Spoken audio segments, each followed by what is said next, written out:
First things first, it is confession time. I totally misspoke at the end of the last video when we were looking at those console messages. I got it in my head, oh, syslog's coming up next. For the syslog servers, they are not. We have an entire logging section starting with the next video where we will go over all of those scenarios, console logging, and then a syslog server, and then what you have to do to see the log messages via a telnet connection. That's all coming up in the next couple of videos. I wanted to talk to you for a moment, though, about services in general and one more service in particular. We saw that huge list of services in the last video. And of course, they were created for our benefit. You know, they didn't start as a bad thing, but quite a few of those services can be used against us. And as you progress in your studies and you learn what more and more of these services do, you might say, well, I'll turn this one on. I'm not saying you necessarily shouldn't turn any of the services on, but do a little bit of research out there, Google a few terms, and take a look and see if there are any security vulnerabilities with the service that you're going to use. That's a great phrase to use in Google, by the way. You can use it. You don't have to give me any money. Just put whatever service you're going to put in and then security vulnerability and see if there are any problems. Because the finger service, for one, that was in the list, and it is used really to get the username and addresses of users who telnet to our router.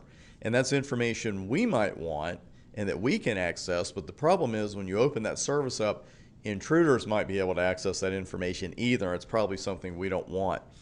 I'm sure you're familiar with the denial of service attack, and if you're not, that's really just what it sounds like. There are different ways of launching a DOS attack where a legitimate server cannot respond to legitimate requests because it's so busy handling, frankly, illegitimate requests, ones that intruders are sending. And a couple of services that we have in that list can actually be used as part of a DOS attack. The three servers, UDP small, TCP small, and IP bootp server service. All of those services can lead to trouble. So again, I'm not saying you should never turn another service on in your life, but I will say do a little research first, look it up, use that term security vulnerability, and then just put in whatever service you're looking at turning on, because that's the kind of thing you want to find out before you turn it on instead of finding out the hard way later on. But I'll tell you one service that helps to increase the peace, and that is the password encryption service. Now, we know from earlier labs that all passwords in a Cisco config are going to be displayed in clear text, with the exception of the enable secret, which kind of blows the quiz I was going to give you here.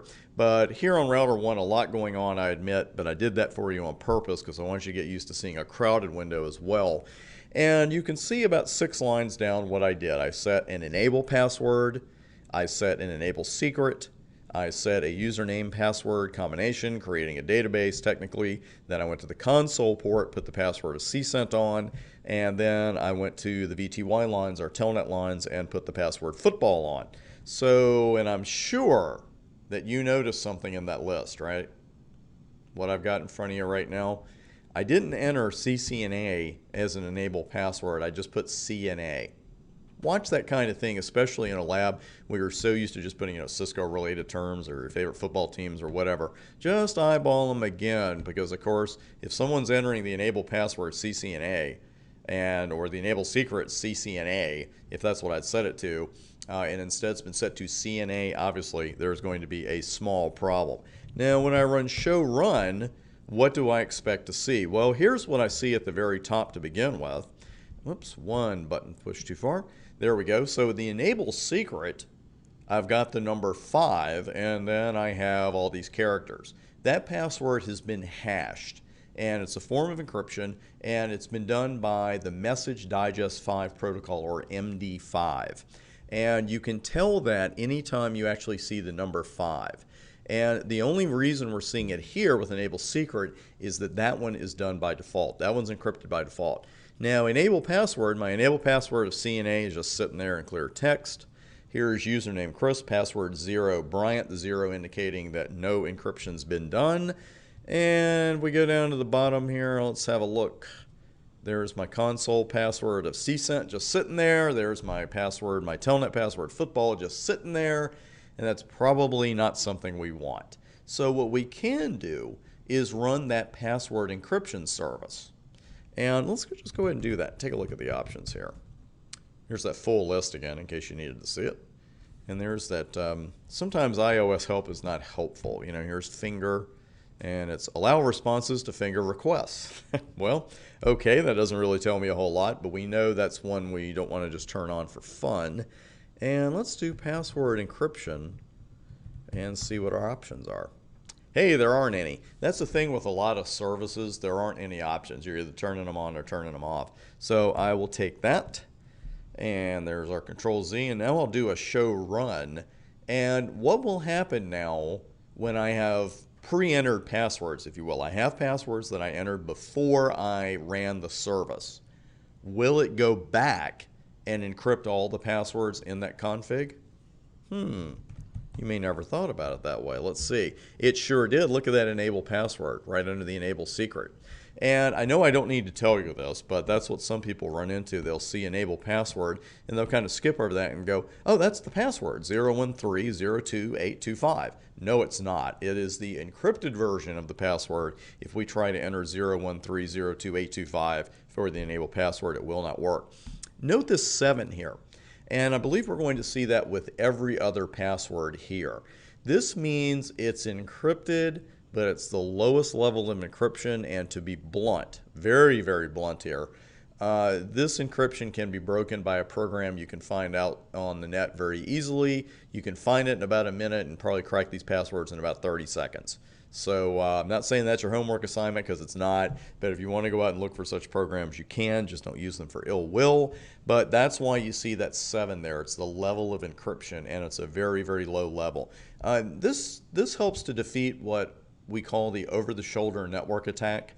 And that sounds kind of sarcastic, maybe in a way it is. But people have seen passwords they're not supposed to see because they looked over the shoulder of the person working on a console, inadvertently or advertently, and they saw the password. I've been there. I've been behind somebody or with someone who was working on something, and you know, you just look over and there are all their passwords sitting in clear text. Thankfully, this was a while back. So we've got our enable password there. What about our other ones? There's username, Chris, password. Now the number is 7, where we saw 0 a moment ago. And you see the hashed password. And let's go on down, and you can see that the ones at the bottom here as well, the passwords have been encrypted. So we're in good shape there. Again, it's not exactly the strongest encryption ever. It's more like the weakest. But it's still better than nothing. No one's going to look over your shoulder and say, okay, now I know how to telnet into their router, because that used to happen more often than you'd think. Now, we've seen what happens when you've got passwords on the router, you enable the service will go back and encrypt all of those passwords. We know that.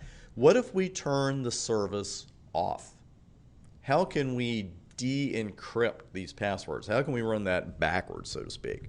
Well, let's try no service password encryption.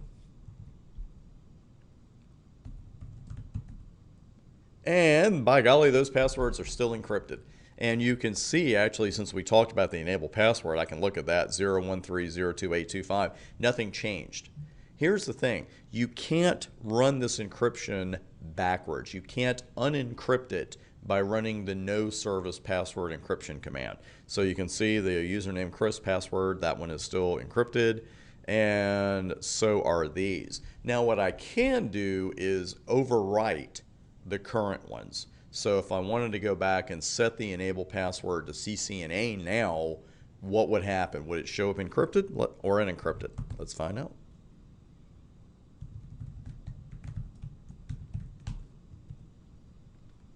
And I'm sure you've already got the answer to this, but I'll show you anyway. And there it is, your enable password is CCNA. So again, very important to understand about this service. When you turn it off, future passwords will not be encrypted. That makes sense. But the passwords that have already been encrypted to level 7 by service password encryption being on, they are not going to unencrypt. Okay, so that is the most important thing really about service password encryption. It's not the strongest encryption. It's better than nothing, which is just about all we can say for it. But again, you can't really reverse it, but you can overwrite those passwords. Now we are done with services for now. We're going to go back and head back into our main syslog discussion. We'll go back and look at console logging and talk about the command that goes with that and those severity levels, and then we'll just take it from there. So I'll see you on the next vid.